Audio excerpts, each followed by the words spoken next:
విప్లవాభివందనాలు. ముందుగా ముఖ్యంగా జయరాజ్ గారు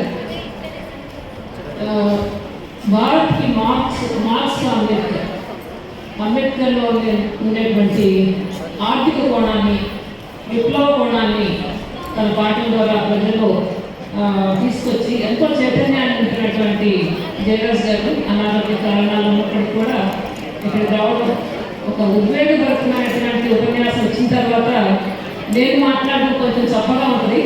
బట్ స్టిల్ నేను కూడా అదొకటి మాట్లాడతాను. ఈ అవకాశం ఇచ్చిన ముఖ్యంగా వీరనారాయణ వల్ల ఆసియా సహాయం కోసం ఏర్పడినటువంటి ఆర్గనైజేషన్ మిత్రులు నాకు ఈ అవకాశం కల్పించి నన్ను ఆహ్వానించినందుకు వారికి అందరికీ కూడా పేరు పేరున కృతజ్ఞతలు. జై భీములు. ఈరోజు మనకి చెప్పినటువంటి టాపిక్ ముఖ్యంగా రాజ్యాంగం రిజర్వేషన్లో అనేటువంటి అంశం. దాని మీద మాట్లాడుకుని తర్వాత మిగతా విషయాలు చర్చించుకుంటే బాగుంటుంది. ఈ మహిళా రిజర్వేషన్లు అనే అంశానికి ముందు దీనికి ఒక నాంది వాచకం లేకపోతే ఒక గొప్ప నేపథ్యాన్ని క్రియేట్ చేసింది బాబాసాహెబ్ అంబేద్కర్ అని చెప్పేసి మనందరికీ తెలుసు, ఉన్నటువంటి వాళ్ళందరికీ కూడా తెలుసు. అది హిందూ కోటలు కావచ్చు, రాజ్యాంగం ద్వారా ఉద్యోగాలలో, తర్వాత రాజకీయాలలో ప్రాతినిధ్య హక్కులు, లేకపోతే చదువుకోవడానికి రిజర్వేషన్స్ కల్పించినటువంటి బాబాసాహెబ్ అంబేద్కర్ దీనికి ఒక గ్రౌండ్ని ప్రిపేర్ చేశారు. ఆ తర్వాతనే ఇవన్నీ కూడా మహిళా రిజర్వేషన్లు కావచ్చు ఏదైనా కూడా అదే హిందూ కోడ్ బిల్లులో విప్లవాత్మకమైనటువంటి అంశాలు ప్రవేశపెట్టినప్పుడు అది విడాకులు కావచ్చు, లేకపోతే భర్త ఆస్తిలో వాటా, అలాగే పిల్లల్ని దత్తత తీసుకోవడంలో స్త్రీకి కన్సెంట్, స్త్రీ అనుమతి, వారి అభిప్రాయాలు విలువనివ్వడం, ఇటువంటి విప్లవాత్మకమైనటువంటి అంశాలని బాబాసాహెబ్ అంబేద్కర్ ప్రవేశపెట్టడం వల్ల ఆనాటి సంప్రదాయబద్ధమైనటువంటి పార్లమెంట్ సభ్యులు, కాంగ్రెస్లో ఉన్నది, మరొక దాంట్లో ఉన్నది, వాళ్ళందరూ కూడా ఒక కన్జర్వేటివ్స్ అంతా కూడా వ్యతిరేకించారు. అయితే తర్వాత ఆయన దానికి తీవ్రంగా మనోవేదనకి గురి ఆయన ప్రవేశపెట్టినటువంటి విప్లవాత్మకమైనటువంటి అంశాలన్నింటినీ కూడా అది ఫెయిల్ అవడంతో ఆయన మనోవేదనకు గురై తన పదవికి, మొట్టమొదటి న్యాయశాఖ మంత్రిగా ఉన్నటువంటి పదవికి, న్యాయశాఖ మంత్రి పదవిని వదులుకున్నారు. రాజీనామా చేస్తూ సుదీర్ఘమైనటువంటి లేఖని పార్లమెంట్కి పంపించారు. అదంతా ఆ లేఖలో ఏముండే మనం ఇప్పుడు ప్రస్తావించడానికి టైం లేదు. కానీ మహిళా రిజర్వేషన్ బిల్లు రావడానికి ఒక భూమిని, ఒక సైద్ధాంతికమైనటువంటి ప్రాతిపదికని బాబాసాహెబ్ అంబేద్కర్ ఒక గ్రౌండ్ని ప్రిపేర్ చేశారు. అయితే హిందూ కోడ్ బిల్లు తర్వాత అది పార్లమెంట్లో వచ్చినప్పుడు ఆయన ప్రవేశపెట్టిన వాటిలో ముఖ్యంగా హిందూ మ్యారేజ్ యాక్ట్, తర్వాత ఈ వారసత్వ హక్కు ఇట్లాంటివన్నీ కూడా అది హిందూ కోడ్ బిల్లు తీసుకుని వచ్చినటువంటి చట్టాలు, ముఖ్యమైనటువంటి చట్టాలు. వాటి ఫలాలను బాబాసాహెబ్ అంబేద్కర్ వచ్చినటువంటి ఫలాలను నాకు అనుభవిస్తున్నాం. 56 ఆ టైంలో వచ్చినటువంటి స్పెషల్ మ్యారేజ్ యాక్ట్ కూడా అలాంటి స్పెషల్ మ్యారేజ్ యాక్ట్లో ఈ కుల మత ప్రస్తావన లేకుండా చేసుకునేటువంటి మ్యారేజెస్, రిజిస్టర్ మ్యారేజెస్ కావచ్చు, ఒక ఆదర్శపూర్వకమైనటువంటి వివాహాలన్నీ కూడా ఆ చట్టం కింద వస్తాయి. ఇవన్నీ కూడా ఆయన ఇచ్చినటువంటి ఫలాలు. తర్వాత మహిళా రిజర్వేషన్ బిల్లు కొంతకాలం, ఒక సుమారు 25 సంవత్సరాల పైన, 90 నుంచి అనేక సంవత్సరాల పాటు చర్చకి వచ్చి చివరికి లాస్ట్ ఇయర్ 23 సెప్టెంబర్లో పాస్ అయింది. దానిలో డీలిమిటేషన్, ఇందాక మేడం మాట్లాడారు, ఫస్ట్ మాట్లాడినా డీలిమిటేషన్స్ ఉన్నాయి. అవి ఒక పోస్ట్ డేటెడ్ చెక్ ఆమోదించినప్పటికీ కూడా దీనిలో అసలు ఓబీసీల ప్రాతినిధ్యం లేదు, ఓబీసీ మహిళలకి ఇది లేదు, రిజర్వేషన్ లేదు. ఎందుకంటే ఓబీసీలకే లేదు, జనరల్ ఓబీసీ మెన్కే లేదు. మెన్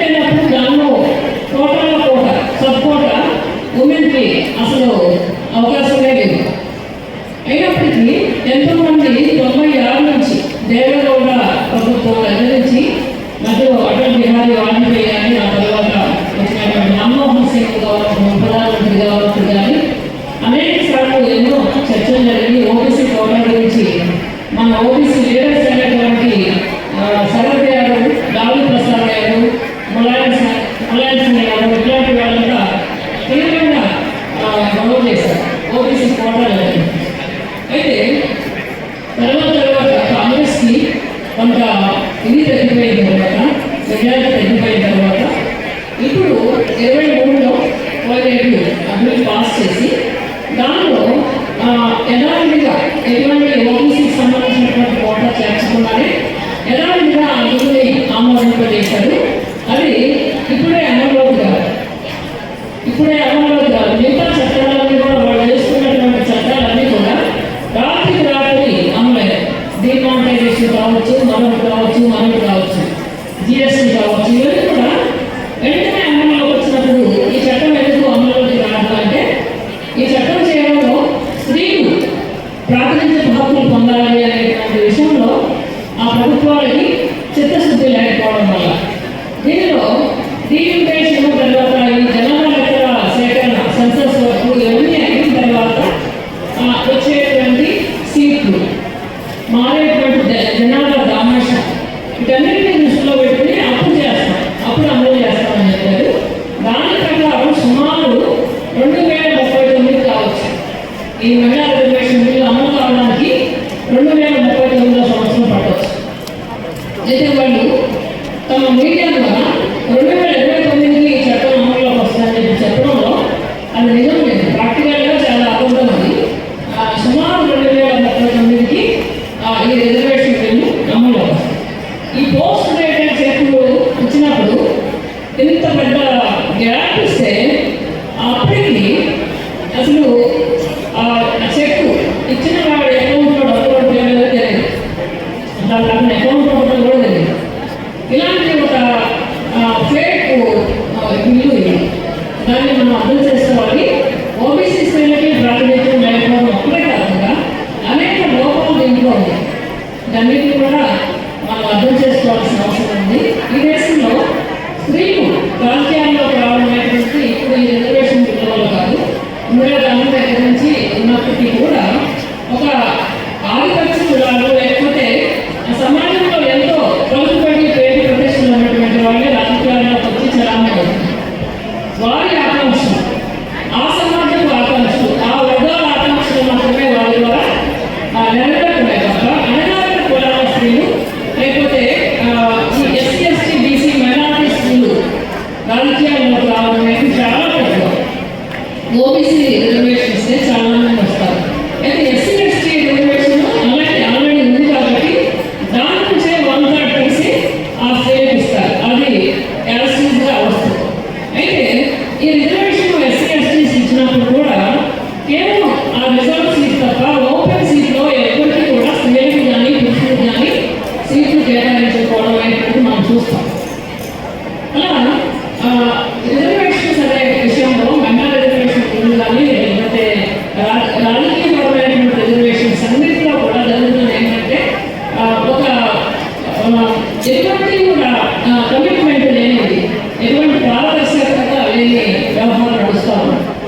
ఈ బిల్లు వచ్చిన తర్వాత 39 తర్వాత ఏమవుతుంది అంటే ఒక పురుషుడు తను ఆల్రెడీ రాజకీయాల్లో ఉన్నటువంటి వాడు తనకి అక్కడ స్త్రీని కేటాయిస్తే తన ఇంటి ఆడవాళ్ళని తన భార్యను కూతురులను కోడలను నిలబెట్టుకుంటాడు. అలా వారి ఆధిపత్యము, వారి రాజకీయ ప్రాధాన్యమే మళ్ళీ కొనసాగుతుంది. వీటిని మనం అర్థం చేసుకోవాల్సిన అవసరం ఉంది. అలాగే బాబాసాహెబ్ అంబేద్కర్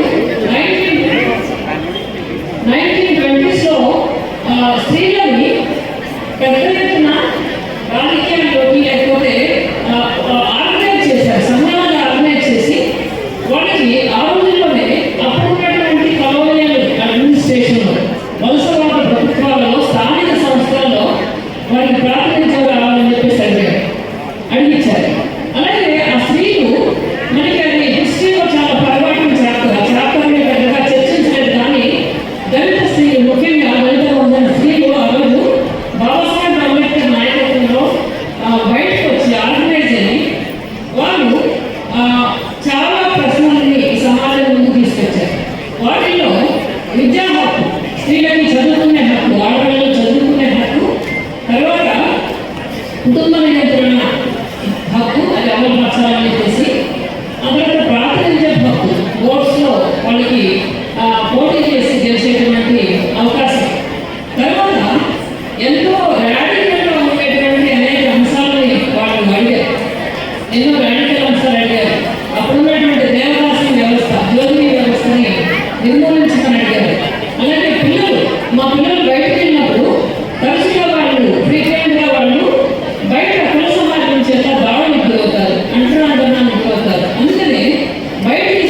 గారి నాయకత్వంలో ఉన్నటువంటి దళిత స్త్రీలు ఆ రోజు ప్రభుత్వం తీసుకోవడం అనేది చాలా విప్లవాత్మకమైనది. ఈ రోజు కూడా స్త్రీవాద ఉద్యమాలు భారతదేశంలో కానీ మరో దేశంలో కానీ ఉన్నటువంటి స్త్రీవాద ఉద్యమాలు ఎవరు వాడని ప్రశ్నలు, ఎవరు ముందుకు తీసుకోవాలని డిమాండ్స్ని బాబాసాహెబ్ అంబేద్కర్ నాయకత్వంలో నడిచినటువంటి మహిళా ఉద్యమాలు ముందుకు తీసుకొచ్చింది. దాన్ని మనకి పాఠ్యాంశాల్లో కానీ మన చర్చల్లో కానీ లేకుండా పోవడం అనేది చాలా విచారకరం. ఇప్పటికైనా కూడా మీరందరూ మనం ఇక్కడ ఉన్నటువంటి వాళ్ళందరూ కూడా బాబాసాహెబ్ అంబేద్కర్ నడిపినటువంటి మహిళా ఉద్యమం ఎలా నడిచింది, దాని రూపురేఖలు ఏంటి, అది సాధించినటువంటి విజయాలు ఏంటి, అది లేవనెత్తినటువంటి విప్లవాత్మకమైనటువంటి ప్రశ్నలు ఈ సమాజంలో ఎలాంటి ప్రశ్నలు తీసుకొచ్చారనే దాన్ని సీరియస్గా అధ్యయనం చేయాల్సిన అవసరం ఉంది. అప్పుడే పూలే అంబేద్కర్ ఆశించినటువంటి మహిళా విముక్తి లేకపోతే స్త్రీ విముక్తి సాధ్యపడుతుంది. జై హింద్. స్వరూపరాణి. Thank you Swaroopa.